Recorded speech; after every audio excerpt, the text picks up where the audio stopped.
Did you know that you can now turn any Framer form into an interactive calculator? If you want your website visitors to estimate pricing, calculate a value, or even to validate high intent leads, in this video, I'm going to show you how you can build a calculator form in Framer with zero code. Let's go. So we'll build our calculator form in 3 phases. First, we'll design our form. Second, we'll calculate an answer using expressions to show a dynamic result. And third, we'll submit our form and send it to an endpoint so we can capture our visitors' information. By the way, for this video, we're going to be using the FramerForms plugin. You can sign up with the link down below. Okay, so here we have a page on our website where we essentially want to build an instant quote calculator form. Now, when we consider what a calculator actually is, essentially it's a form, but with no right or wrong answers. And we will calculate a score or result based on a user's input. Now, the most simple version of a calculator form might be, say, a user selects option A, which then equals 1. Then user selects option B, which equals 2. Then we could calculate those answers together. So in this example, it would be A plus B would give us a final answer. Or if A equals 1 and B equals 2, we would essentially go 1 plus 2, which would give us the answer of 3. Okay, so inside of Framer here, the first thing I'm going to do is go to plugins at the bottom, and we're going to open the FramerForms plugin. Now I'm going to click on new form, and we're going to scroll down to calculator.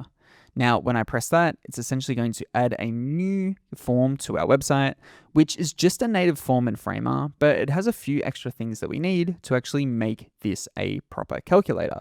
So the first thing I'm going to do is actually take this form here, and we're going to paste it inside of our page itself. And we'll set the width of this to be 100% just for the moment. And as you can see, we basically just have a bunch of normal inputs here. Now, inside of the FramerForms plugin, there is a ton of different inputs that we can actually use inside of our FramerForms. Now, the great thing about the FramerForms plugin is that all of this works organically with Framer's inbuilt form system. So it's not its own sort of system. It basically just connects automatically to Framer, which is super great. So what we'll actually do is just delete a bunch of these different inputs here. So we'll get rid of the slider, and the only thing I want to leave is this answer display component, which is going to actually be the calculator itself, as well as the submit button, because we want to be able to collect this form data. So let's actually go ahead here and start designing our form and some of the controls and inputs that we actually want to have. So the first thing I'm going to do is drag in a dropdown. So we'll put this in here. And let's actually configure some of the properties here. Now, we'll come back to styling in just a minute. I really want to make sure that I have my form set up as expected. So the first one I want to have here is actually going to be called project type. Now, since this is going to be a calculator that basically calculates a quote for a project in real time, essentially we want to create a bunch of different inputs that's going to have different scores or numbers attached, which we will then use to actually calculate a answer at the end. So we'll have project type here.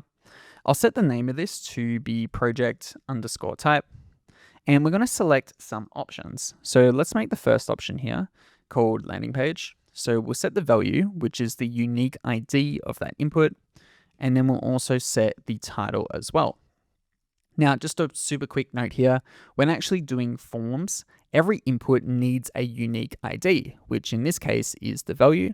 Now, my recommendation, and just a good practice when doing this, is to don't add a space between the values because it needs to kind of be a unique identifier. So if you just need to use an underline like this or just no space at all, that's even better. So we'll have landing page. We'll have another value here, which will be for portfolio. So we'll put that in here. And let's add 2 more as well. So we'll add one for a full site build. And lastly, let's do e-commerce. Okay, great. So I can preview this, and now we've got our dropdown selected with 4 different options. Now we can also tweak the styling of this to make this feel a little bit cleaner. So let's go into the dropdown here. Let's set the background color to be, say, completely white, or maybe just slightly off-white. We can set the fill color here as well. So let's just quickly do that. And let's just preview that again. And that's starting to feel a little bit nicer. It's still a little bit hard to read the text, so we might go into the color here and change some of the font properties. Cool, that looks a bit nicer. Now I'm also going to change the width of the frame that it's in to be 100%. And let's also change the little title here to be, say, to a black. And let's just make it a little bit bigger. In fact, I'd even want to keep this design fairly consistent with the rest of my website. So we might actually change the radius of this input here to be 0 pixels. We might increase the padding ever so slightly, just so it's a little bit bigger. And we'll set the height of this one to be auto or fit content, so it automatically fits the height. And that's looking pretty good in terms of a drop-down modal. Now, we need a few other inputs as well. So let's actually add a number input into our page. So I'm just going to drag and drop that. And just like before, I'm going to configure the settings for this form and then style it. So we'll go into this input here and we're going to call this number pages. And essentially, we want this input to calculate the number of pages that somebody wants for their website, which is going to be part of the quote. So I can actually just copy my text here, paste that in and replace it, and we'll call this number of pages.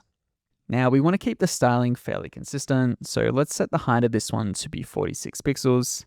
Let's remove the radius, and let's make sure the background fill is also the same. And we'll set the color to be black. So again, now I can actually type in a number inside of my input field here. Let's also go ahead and add a slider. So we'll set the width of this one to be 100%. And maybe on this one, we actually want someone to decide how many revision rounds they might like. So we'll call this revision rounds. And inside of the slider itself, we'll call this revisions, which is the ID for this input itself. And we can also change the styling. So let's actually set this to be fully black. And we could even make it a little bit bigger as well, just so it's easier to sort of drag around. Okay, great. And let's add one more input, which is going to be for delivery time. So let's make it so someone can decide whether they need this in a rush or just with a standard delivery timeframe. So again, I'm just going to change some of the styling of my input here. And let's actually call this urgency as the ID. Let's set an actual description for this input here. So let's call it urgency. And let's actually only have 2 options. So I'm going to remove this option here. And we're going to set the value for this one to be called standard, as well as the title. And then option 2 can be for rush. So if someone wants it expedited and something a little bit quicker, they would then select this option. And just like before, we're going to go ahead and update some of the styling here so it looks a little bit nicer. So we'll change the text color here. We might keep the color on for the text. Now, the great thing about all these inputs inside of FramerForms is, as you can tell, are very customizable. So you shouldn't run into any issues whatsoever when actually trying to customize the look and feel of all your different inputs. We can even change the layout here. So in this case, I want it to go over 2 frames, and we'll set the height to be fill. And we'll also increase the padding here just to make these buttons a little bit bigger. That might be a little bit too much. There we go. Let's also set the color on. So when it's actually selected, we'll turn it into black.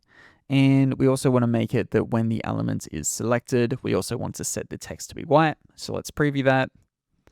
Pretty close. We still have a bit of a blue border, so we might want to tweak some of those styling controls as well. In fact, we might want to just completely get rid of the border.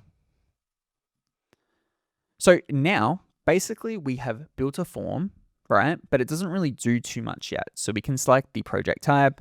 We might select the number of pages. We can select the revisions round, which it doesn't actually have a label. So we can go into the component and we can quickly add that here. And we can also tweak the controls of this slider as well. So let's say the default, so where it's going to start is at 2. And let's say the minimum needs to be 1, but maybe the maximum is 5.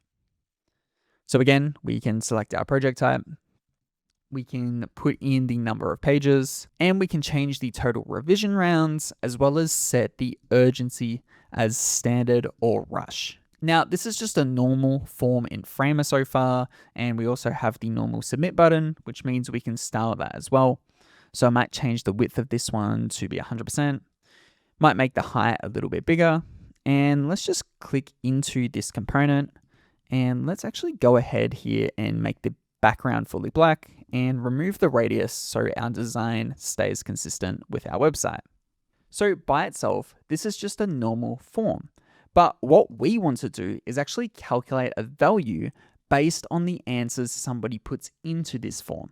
So here's what we're actually going to do. And this is where the answer display component comes into play.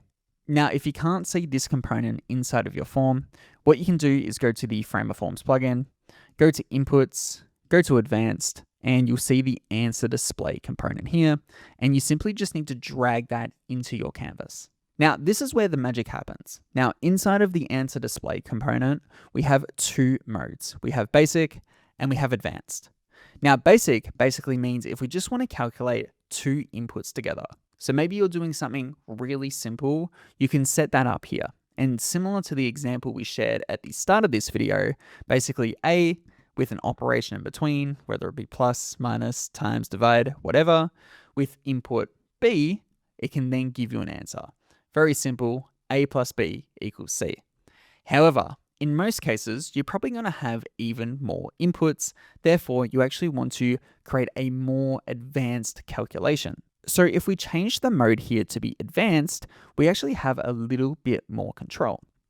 Now, if I click into calculate here, now this is where we can write the formula, which is going to show an answer based on the inputs itself. Now, depending on what you're trying to calculate, this part can get quite mathematical, so try to stick with me.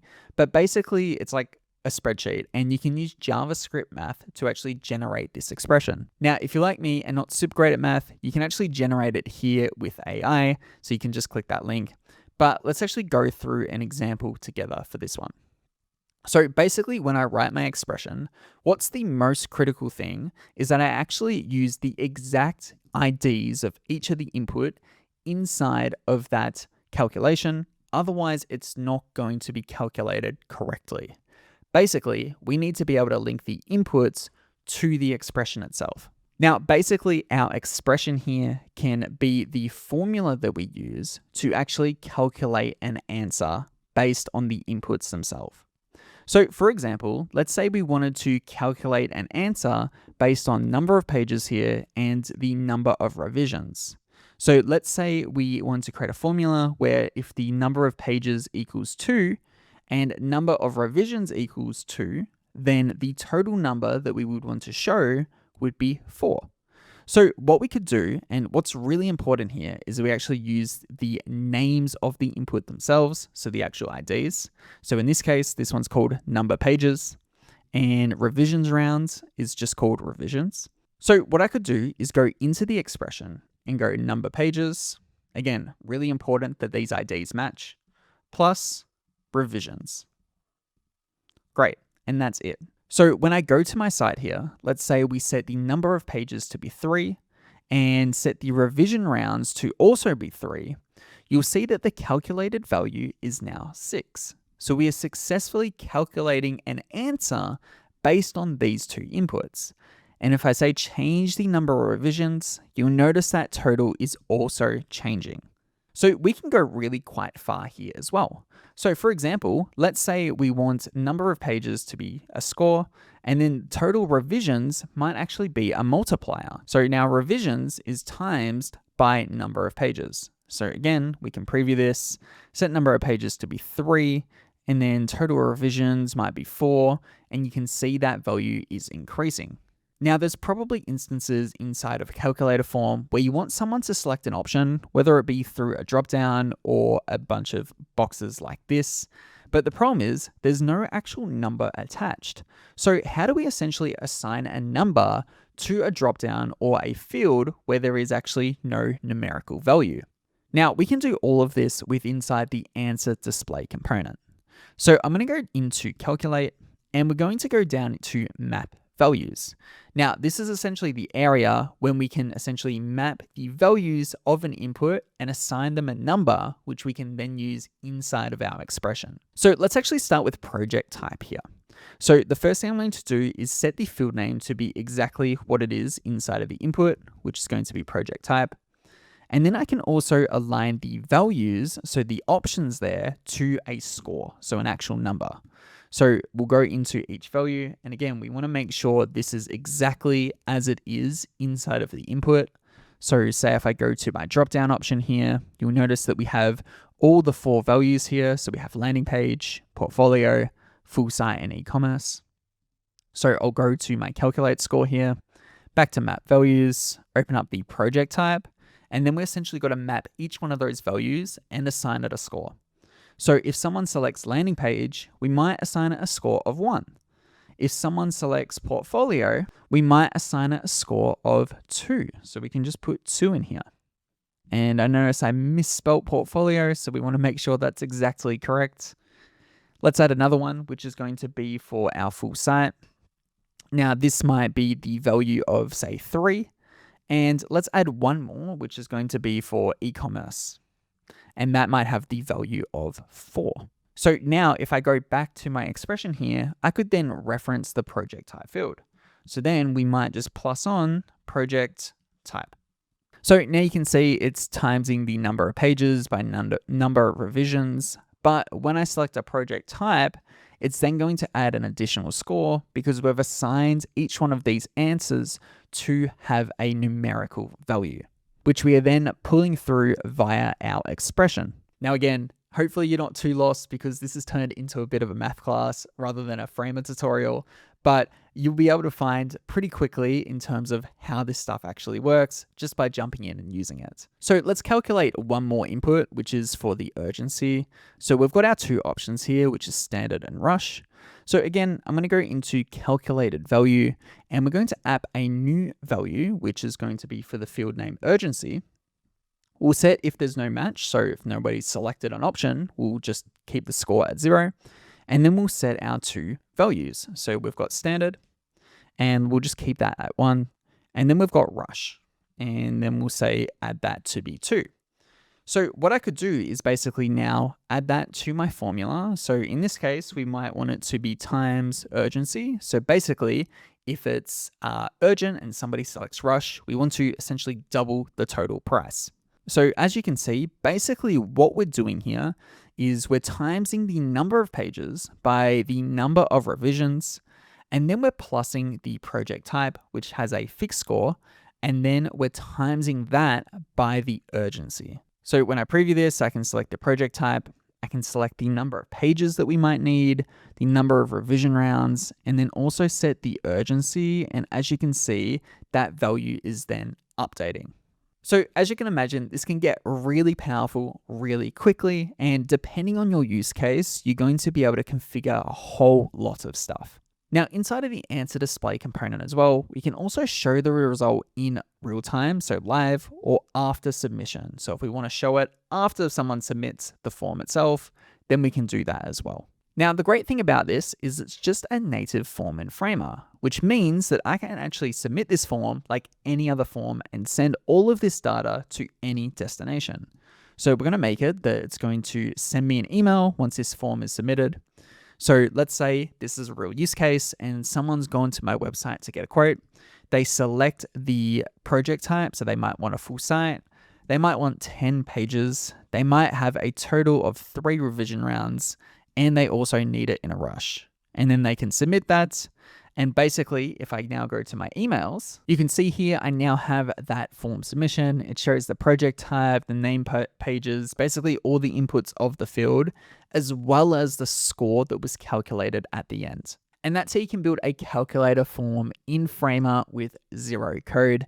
Now, again, this was a little bit of a math lesson, but my recommendation is to jump in, play around with calculators, and just be amazed by some of the advanced things that you can create. I'll also leave some links below to a couple of example projects we can check this out in action so you can actually get inspired by what you can create. But you can sign up for the FramerForms plugin with the first link in the description. Now, if you enjoyed this video and you want more Framer tutorials just like it, consider subscribing to the channel because we're putting out new Framer videos every single week. But until next time, I'll catch you later.